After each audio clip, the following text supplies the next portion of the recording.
Орой минь арилжаач та ээлжид чарт анализ та тавтай морил өнөөдөр бол 10 сарын 8-ны өдөр. Тэгэхээр өнөөдрийн байдлаар чарт дээр ямар хүү хөдөлгөөнүүд хийсэн цаашдаа бас ямар хүү хөдөлгөөнүүд хийх талаар хамтдаа ярилцгаая. Бидний хамгийн анхны чарт анализ хийх ханш бол Euro USD. Euro USD өмнөх 7 хоногийн 4 дахь өдөр би хэлж байсан. За ханш ийшээгээ орж ирээд 1.10836 гэсэн ханш руу орж ирээд 4 дахь давалгаагаа хийж дуусгаад буцаад доошоогоо явах магадлалтай байна гэж хэлж байсан. Тэр үед бол ханш нэг энэ хавцаа байсан. За тэгэхээр одоогийн байдлаар ханш хүчтэй дахин доошлчихсан байгаа учраас бид бага зэрэг өөрчлөлт оруулад том цагийн 3 дахь давалгаа бол жижиг цагийн 3 давалгаа доторх 5 давалгаа энэ хоёр маань энд хурж ирж байна гэж үзээд үүнээс цаашаага 4 дахь давалгаа маань буцаад энэ хурж магадгүй аль эсвэл арай наан энэ доор хурж ирж магадгүй. Яагаад гэх юм бол дахин нэг хүчтэй уналт орж ирсэн учраас гэдэг анализыг хийгээд байгаа. Хэрвээ Fibonacci татаад үзэх юм бол 50 level маань энэ дээр хурж ирж байгаа 50-61.1. Тэрнээс өмнө энд ч ойх магадлалтай байгаа. Энэ хоёр дээр би одоогийн байдлаар ерөнхийдөө захиалга тавина гэсэн бодолтой байгаа. Гэхдээ яг ханш маань дээшээгээ өсөөд энд хурж ирэх юм бол тухайн үеийн ханшны байдал ямар хөө байх нь ямар хөө хөдөлгөөн хийж ийн гэдгээс шалтгаалаад би арилжаанд орох үгүй гэж шийдэх болно. Тэгэхээр тэр хүртэл бол Euro USD дээр хүлээх бодолтой байна. Ямар ч байсан захиалга өгөх хэсгээ маргаашийн хөдөлгөөн эсвэл өнөө ойрын хөдөлгөөнүүдийг илүү сайн харж ээж болно. За ямар ч байсан ихний арилжааны боломж маань 1.10841 гэсэн ханш дээр сэл ороод стоп лосс нь болохоор 1.11208 дээр TP нь болохоор 0.264 дээр гэсэн байдалтай байж байна. Хоёр дахь буюу доотлолт арай доохон талд байгаа захиалга маань бол 105.95 гэсэн ханштай байж байна. Тэгэхээр энэ хоёрын айл нэгэн дээр бол арилжаанд орох төлөвтэй байна. Ингэхгүйгээр шууд доошоогоо явах тохиолдол бас байж магадгүй. Тэр тохиолдолд мөн л адил би чарт анализа дахиж нэг хараад ерөнхийдөө байдлыг дүгнээд явах төлөвтэй байна. Үүнээс цаашаа нэлээд доошоогоо явах болоо да гэсэн бодолтой байна.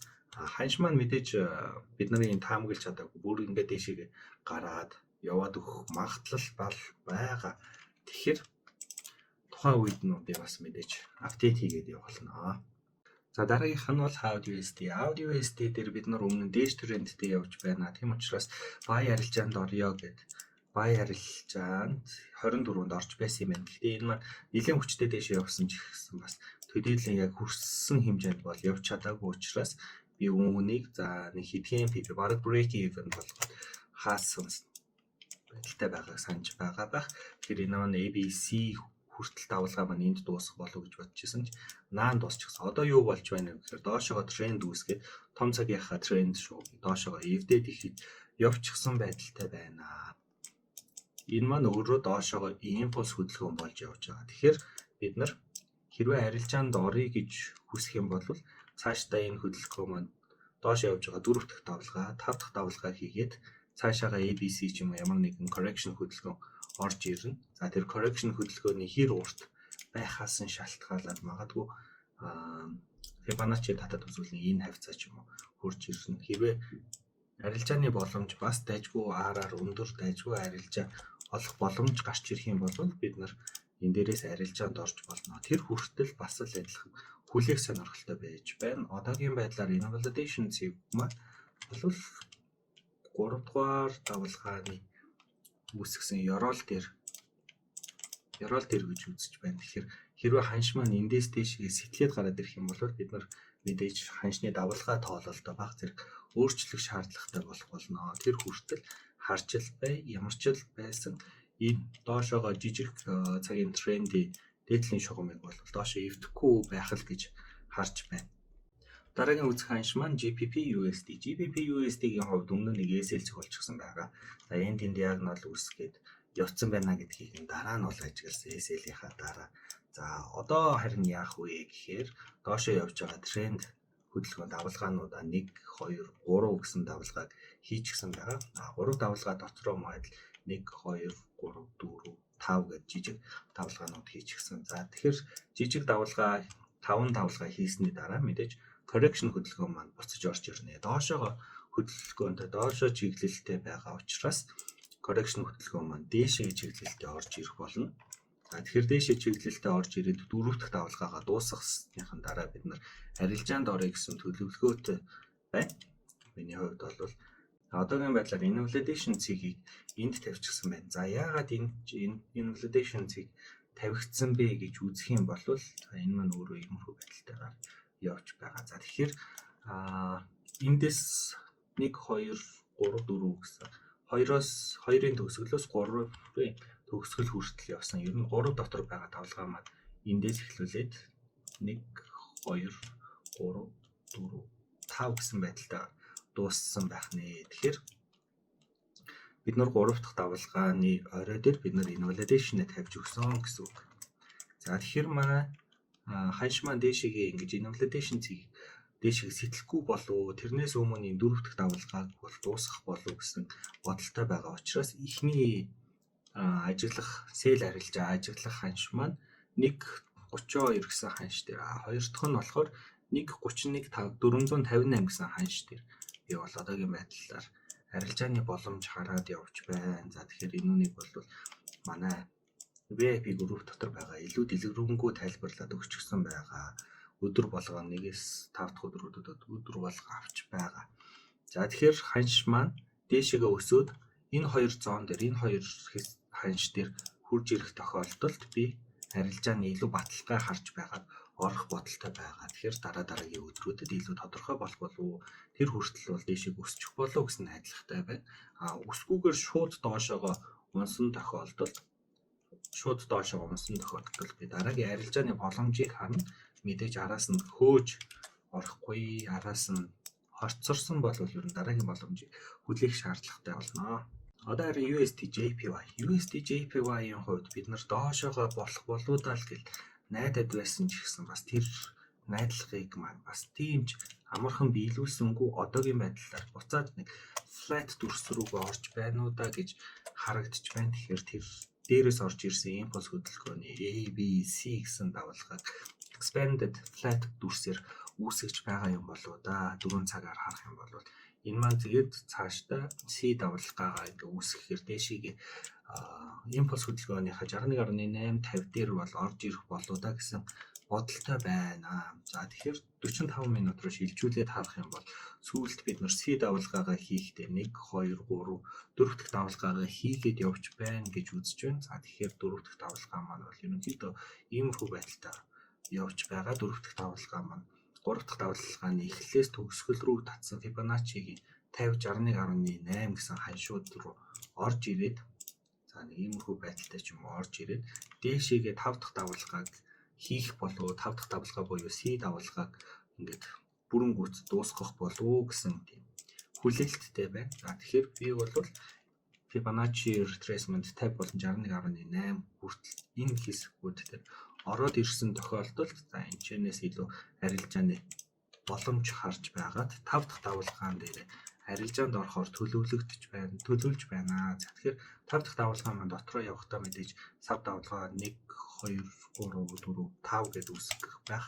Тэгэхээр бид нар 1 дахь давалгааг үүсгээд 2 дахь давалгааг бүрэн гүйцэд дууссан гэдэг баталгаа авсан тохиолдолд арилжаанд иймэрхүү байдлаар орж болно. Тэр хүртэл бол хүлээн гэсэн байдалтай байна. Тэгэхээр бид нарт бол арилжааны боломж гарч ирсэн. Ерөнхийдөө бол ирээдүйд гарч ирэх магадлалтай ханш дахиад нэгээр нэмэгдлээ гэж үзэж болох.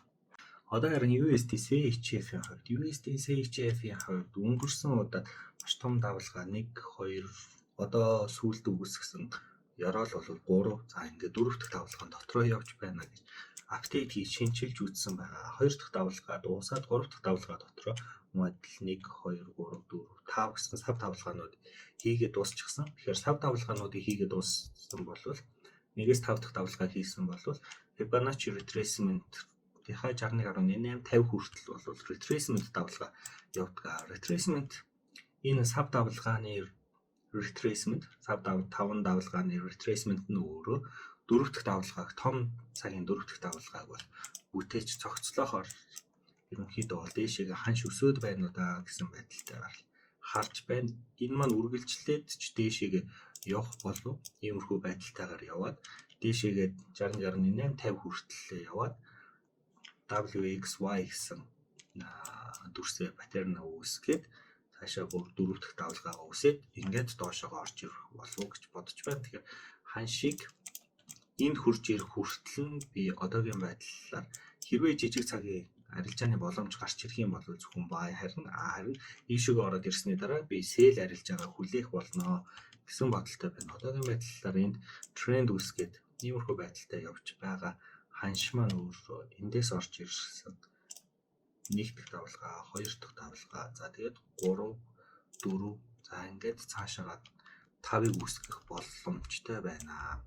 Иймэрхүү боломжтой байна. Тэгэхээр одоогийн байдлаар хэрвээ бид нар арилжаанд орохыг хүссэн бол иймэрхүү байдалтайгаар арилжаанд орох боломжтой байж иймэрхүү жижиг 341 R-аар авчихаар арилжаанд орох боломжтой байсан байна. За тэгэхээр ингээд явчихсан болохоор нэгт 2 дахь юм бол correction хөдөлгөөн дотор гэсэн 2 саад таарсан учраас би бас бүрэн гүйцэд итгэлтэй арилжаанд бол орж чадахгүй.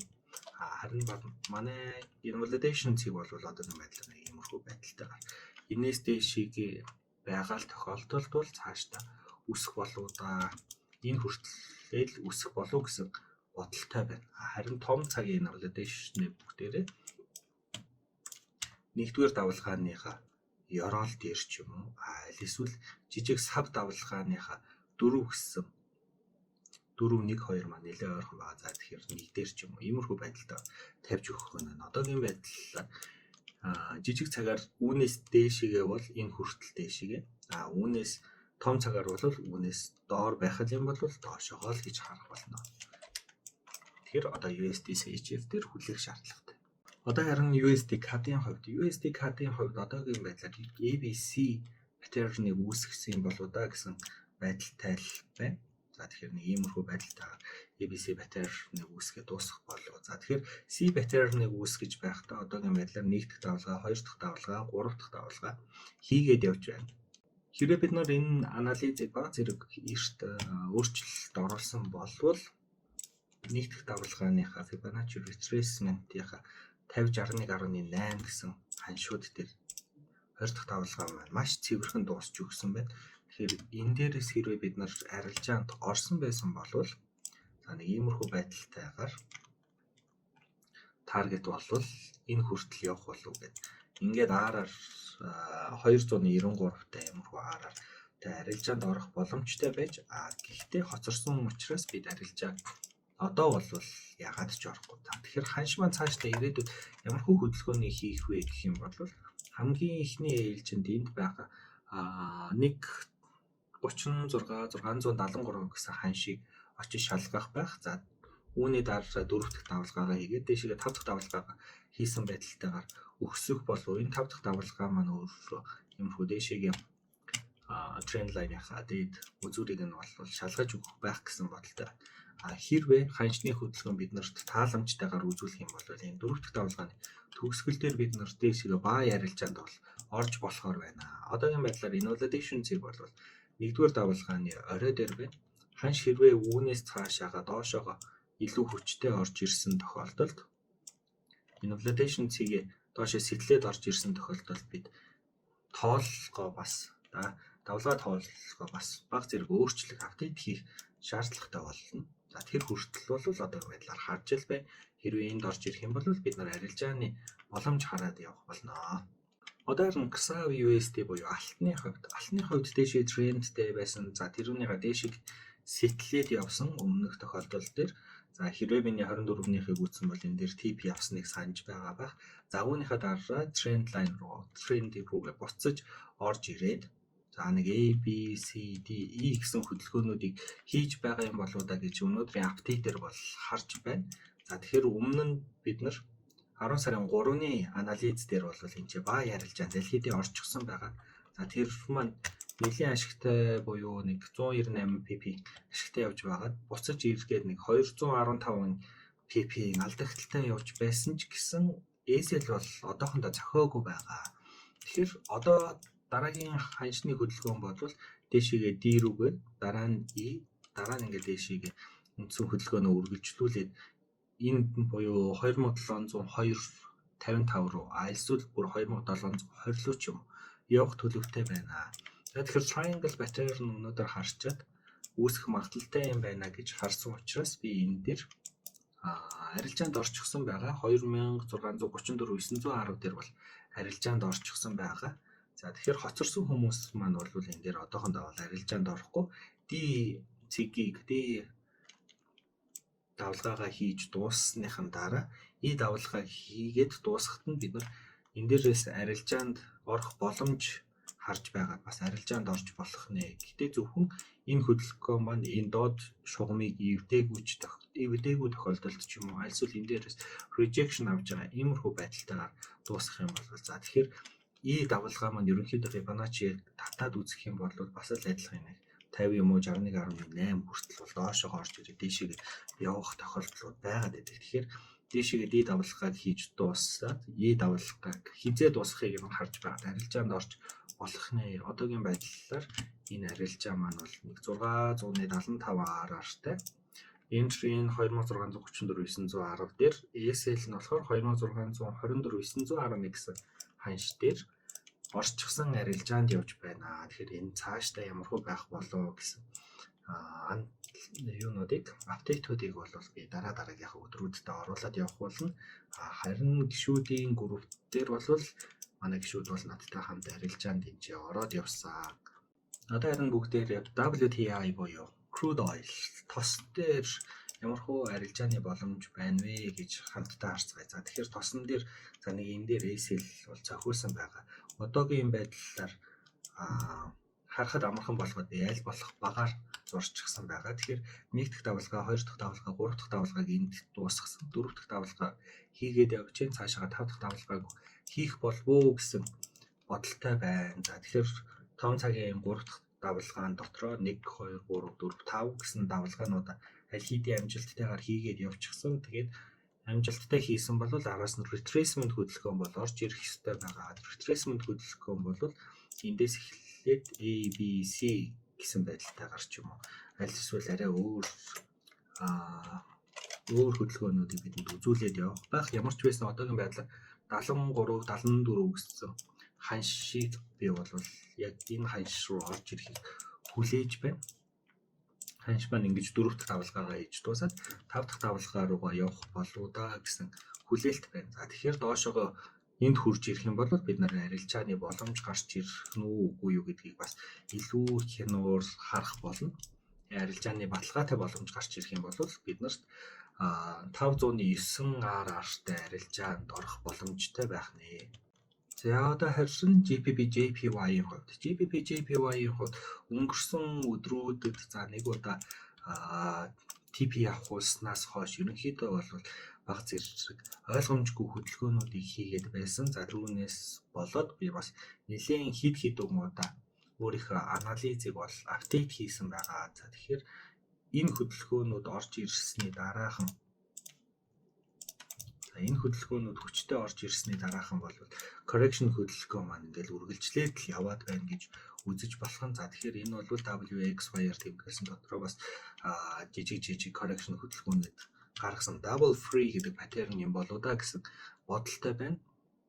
За тэгээд өмнө нэг TP зохиолсон 60-аас нь ESL гэж зохиолсон байгаа. За TP маань нийтдээ 465 пип авсан бол дараагийнх нь 164, 144 гэдэг нэг иймэрхүү байдалтайгаар одоо бараг л break even байдалтай байна.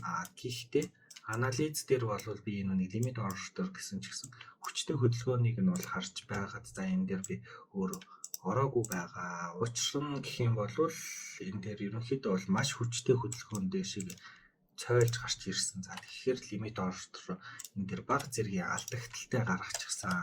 За тэгэхээр миний limit order бол яг энэ лааны төгсгөл энэ хоёр дахь лаан дээр 64 pp алдагдaltaй бол энэ нэг хаачихсан байгаа. Одоо харин ямар хөө хөдөлгөөнүүд үргэлжилж байна вэ гэх юм бол би sell арилжааг харж байсан бол chart analysis бага зэрэг апдейт хийгээд одоо харин buy арилжаа руу орсон байгаа. Buy арилжаад орсон ханш маань 193 246 дээр бай. Өнөөдөр арилжаад орчихсон.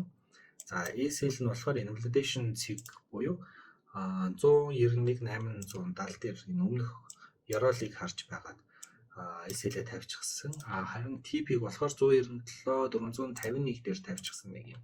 277 RR-тай.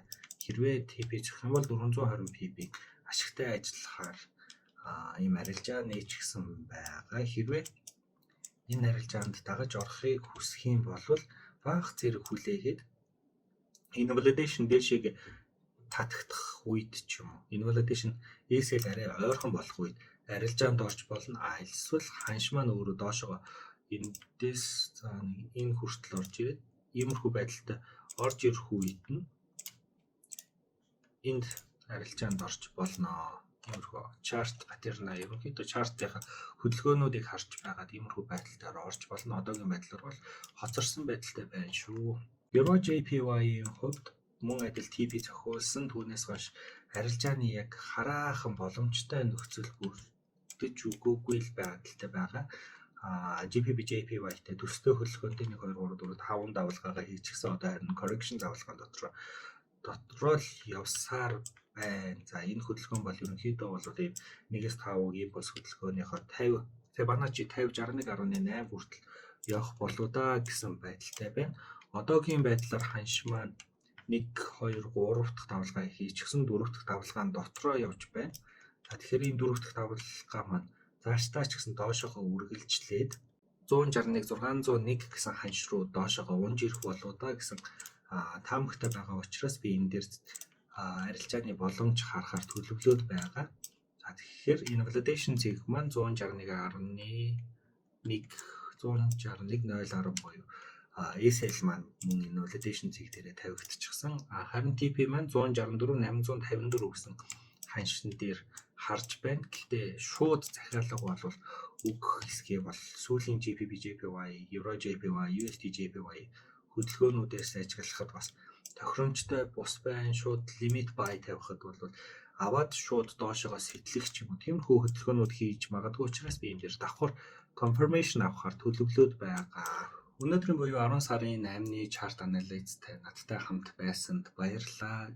Өмнөх chart analysis дээр бид хүлээлтийн өдрүүд ирж байна гэж хэлж байсан. За тэгэхээр арилжаанд хаана орох, хизээ орох нь мэддэхгүй хүлээлтийн өдрүүд эхэлж исэн бол одоо бид нар өнөөдөр chart analysis дээр аль хүртэл ханш өсөх вэ гэдгийг хаашаага харахаа бол ерөнхийдөө зөв чиглэлийг нь бол харчихсан гэж найдаж байна.